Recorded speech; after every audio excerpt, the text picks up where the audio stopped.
가을이 깊어지고 또 하늘은 맑고 또 청명한 오늘 귀한 날입니다.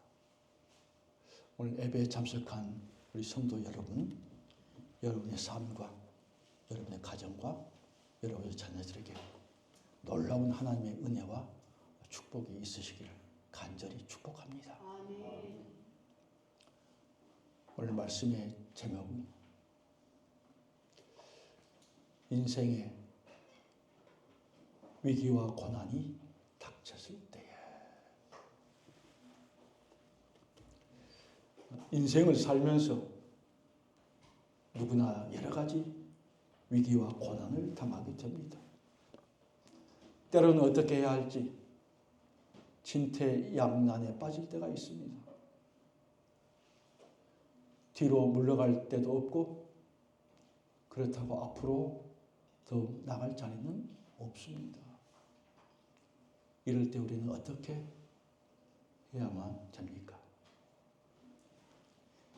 역사가 아놀드 토인비가 역사는 도전과 응전이다 라고 말했습니다. 인류의 문명의 흥망성쇠는 다가온 위기에 대해 어떻게 대처하느냐에 따라서 달라진다는 겁니다.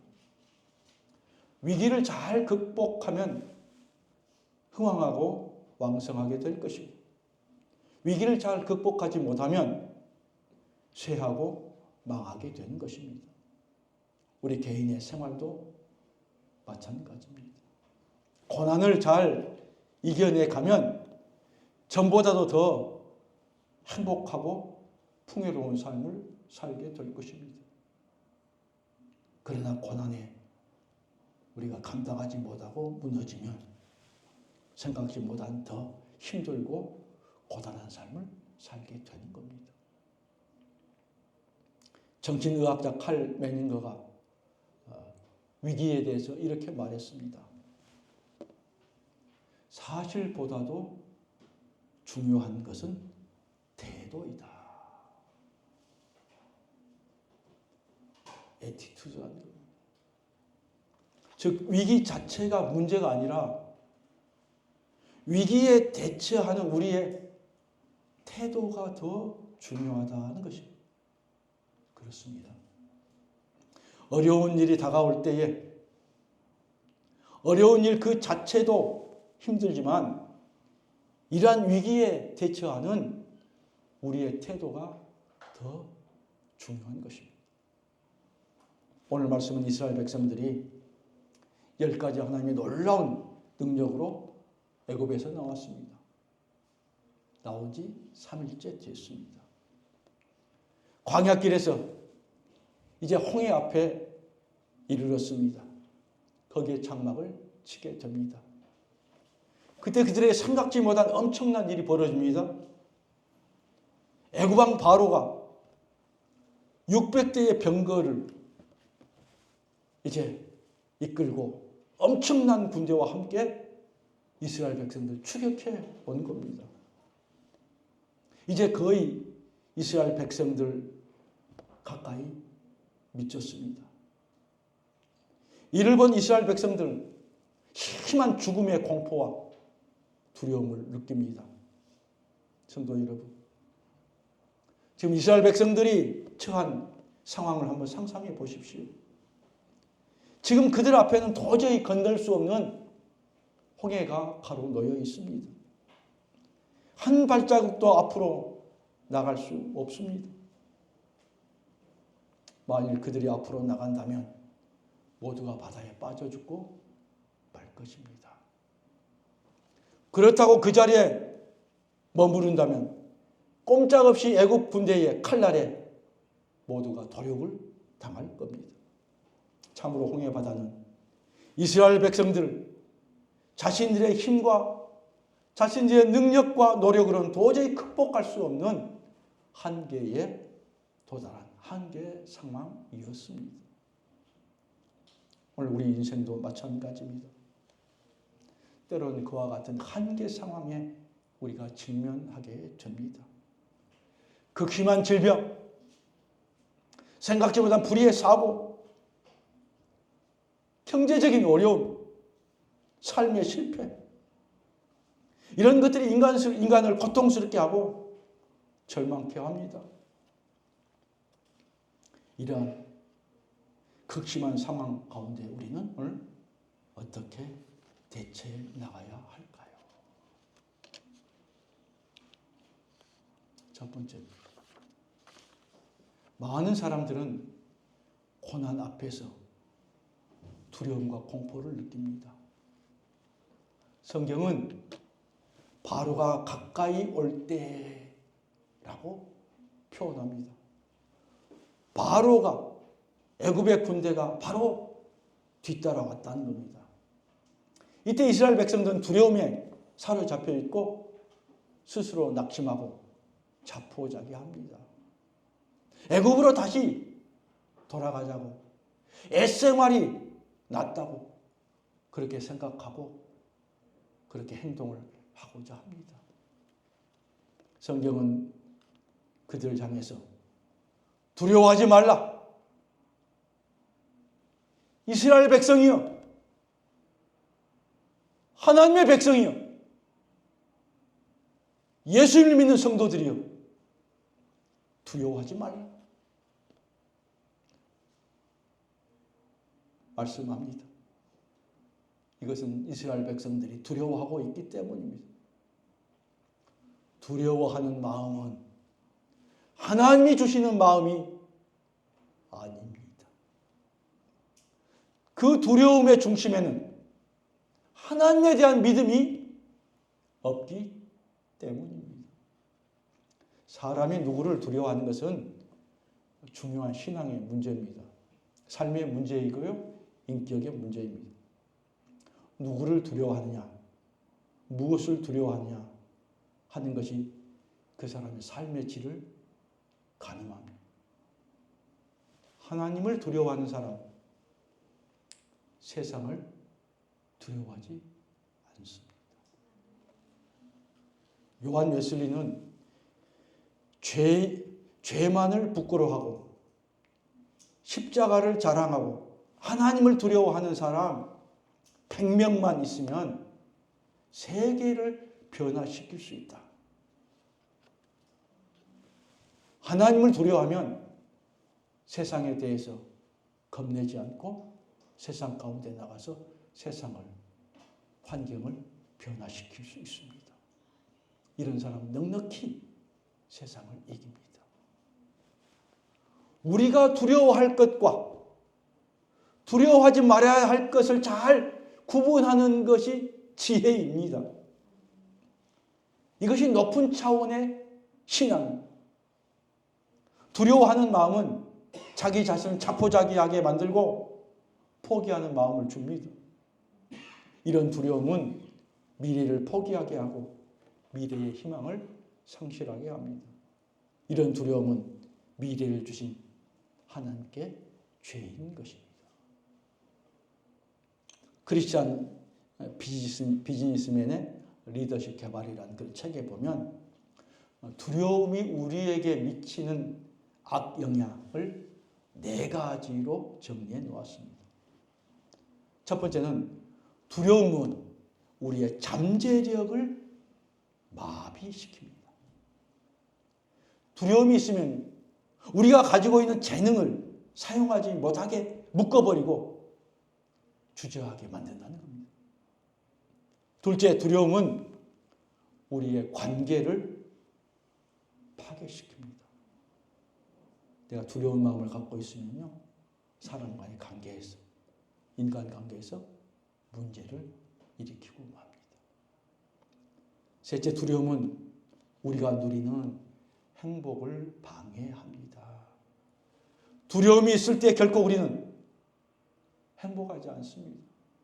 불안합니다. 마음이 무겁습니다. 네 번째, 두려움은 우리의 성공을 방해합니다. 두려움은 우리의 생각과 우리의 마음을 두려워하는 일에 쏠리게 함으로 성공보다는 실패를 준비하는 결과를 맞게 됩니다. 여러분, 두려움은 두려워하는 것은 우리 신앙을 방해하는 가장 큰 적이라고 할 수 있습니다. 우리는 믿음으로 우리에게 계속해서 다가오는 두려움들, 염려와 근심, 걱정들을 그때그때마다 우리 속에서 떨쳐내 버려야 합니다. 이것은 하나님이 주신 게 아닙니다. 두려움은 우리가 버려야 할 불신앙입니다.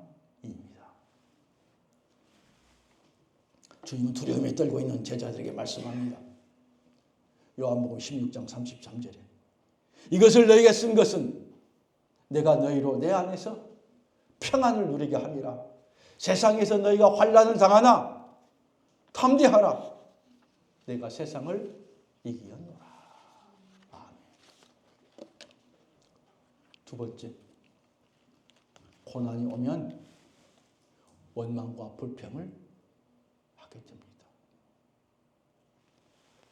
많은 사람들이 고난이 오고 한계 상황을 만나게 되면 자신보다는 주변의 환경이나 사람을 원망하게 됩니다.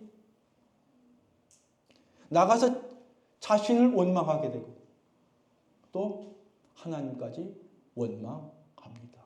하나님, 제가 하나님을 믿는다고 하는데 왜 이런 어려움이, 이런 고난이 왜 제게 있습니까? 이런 일이 왜 제게 오늘 오게 된 겁니까?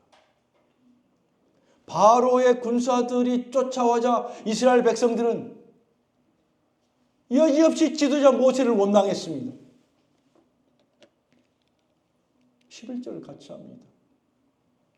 그들이 또 모세에게 이르되 애굽에 매장지가 없어서 당신이 우리를 이끌어내어 이 광야에서 죽게 하느냐?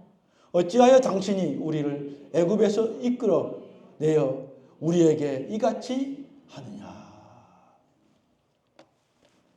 또 12절에 보니까 애굽 사람을 섬기는 것이 광야에서 죽는 것보다 낫다. 참, 얼마나 불신앙적인 말, 불신앙적인 모습을 보이고 있습니까?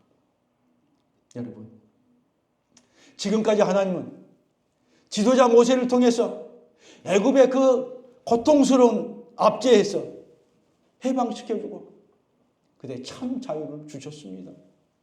날마다 하늘에서는 그대 일용한 양식 만나를 내려주시고 구름 기둥과 불 기둥으로 그들을 보호해 주시고 인도해 주셨습니다. 뿐만 아니라 그들에게 앞으로 나아가야 할 땅, 젖과 꿀이 흐르는 아름다운 땅을 약속해 주셨습니다.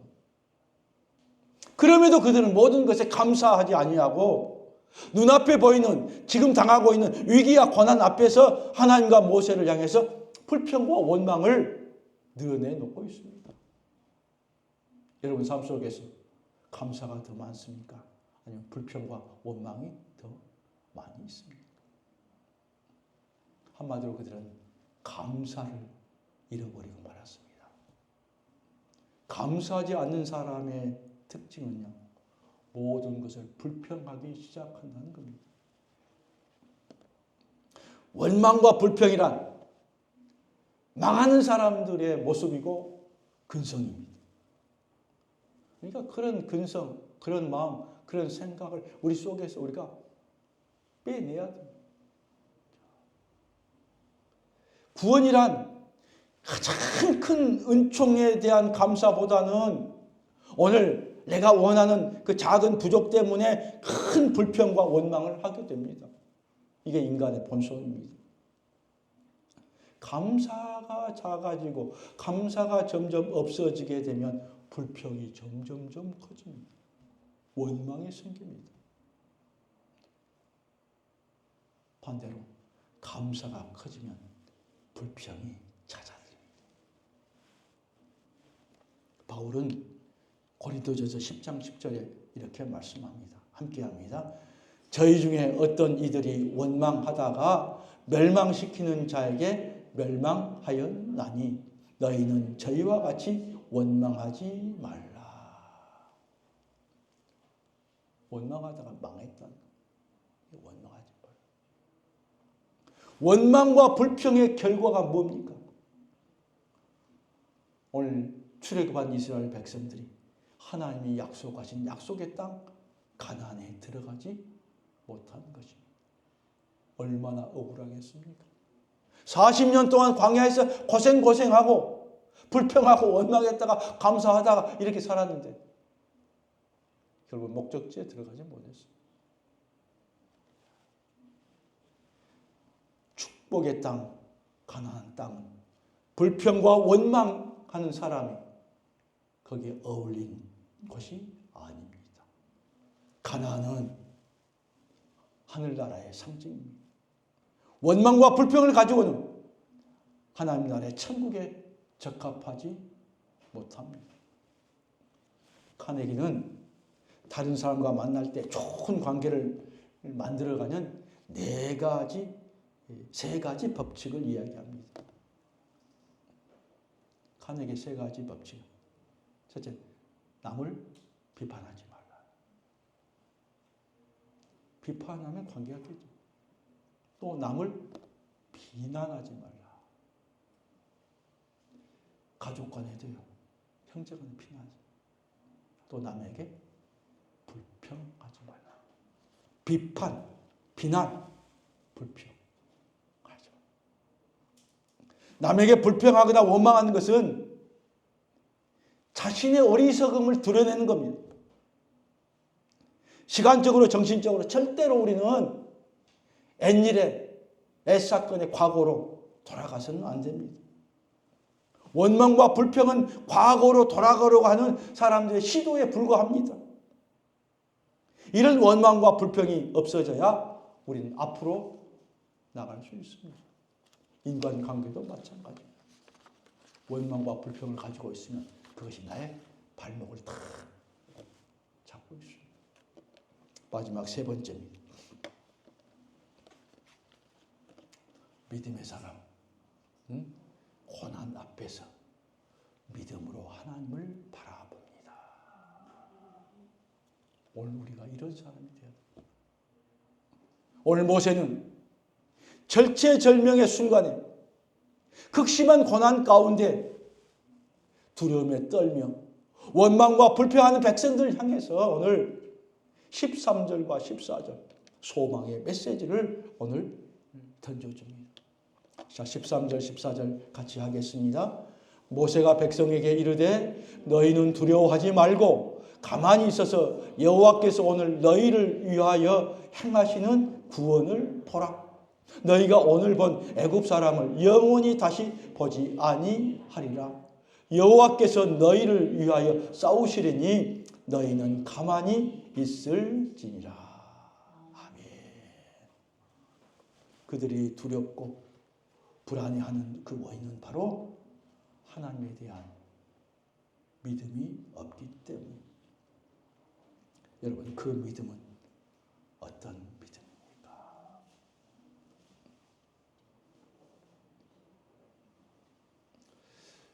제가 말씀을 준비하면서 기도하면서 오늘 이 부분의 말씀에 쫙 열어주시고 이분의 말씀에 대해서 하나님께 큰 감동을 주셨습니다.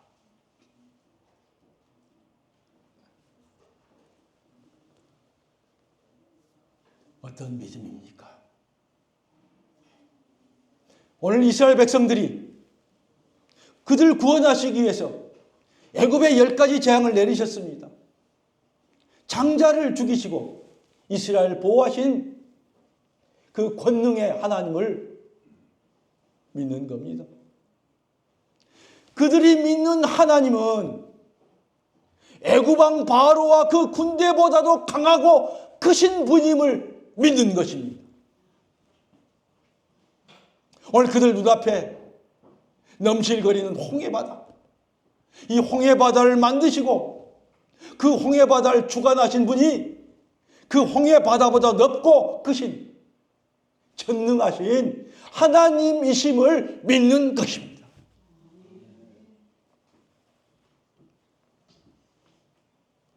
그 하나님이 마침내 홍해바다 가운데 육지처럼 길을 여시고 이스라엘 백성들을 마른 땅으로 인도하시고 그들을 구원하셨습니다.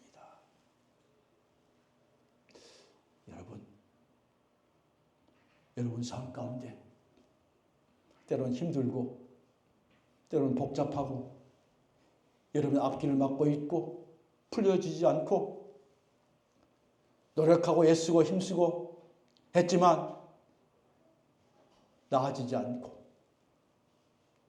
그럴 때 나도 모르게 안 되겠다. 안 되는가 보다. 접어야 될까? 다른 길로 가야 될까? 내 길이 맞는가? 그렇게 생각할 수 있습니다. 그러나 여러분이 당하고 있는 고난, 어려움보다 내 속에 계신 하나님, 나를 구원하신 우리 주님이 그 모든 것보다 크신 분임을 여러분이 고백하고 믿음으로 나가시길 바랍니다.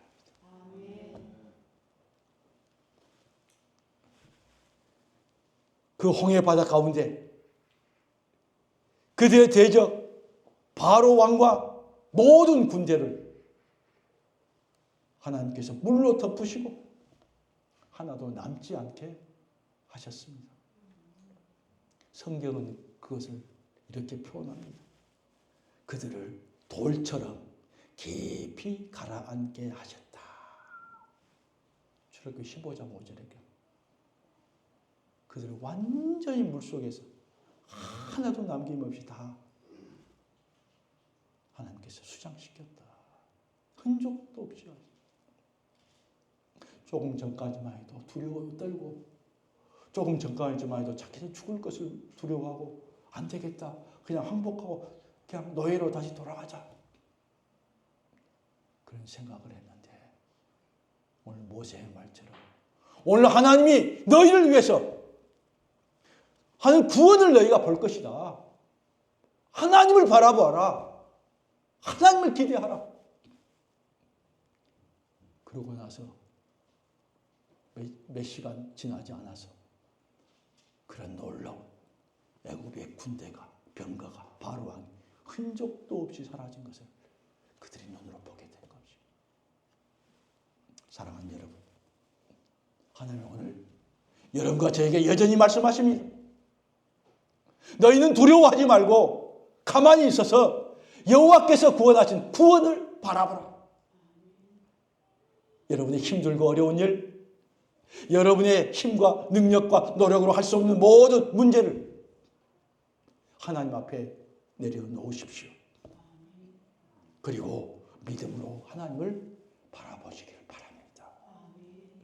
여러분의 가정과 자녀의 문제를 하나님을 신뢰하고 온전히 내려놓는 겁니다.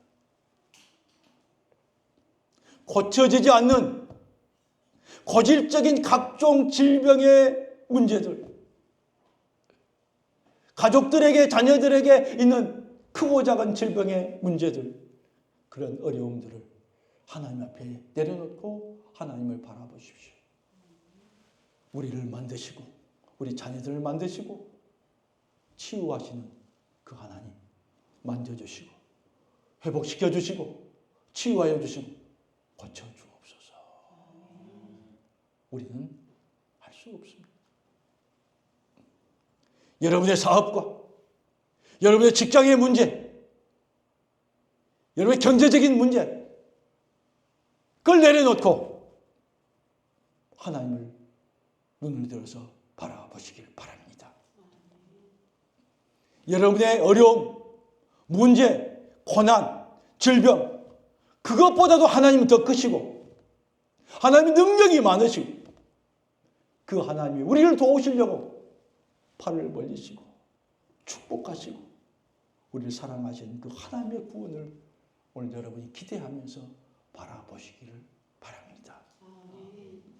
그리하여 홍해 앞에서 행하신 놀라운 하나님의 역사가 오늘 여러분의 삶 가운데 동일하게 똑같이 역사하여 주실 줄로 믿습니다.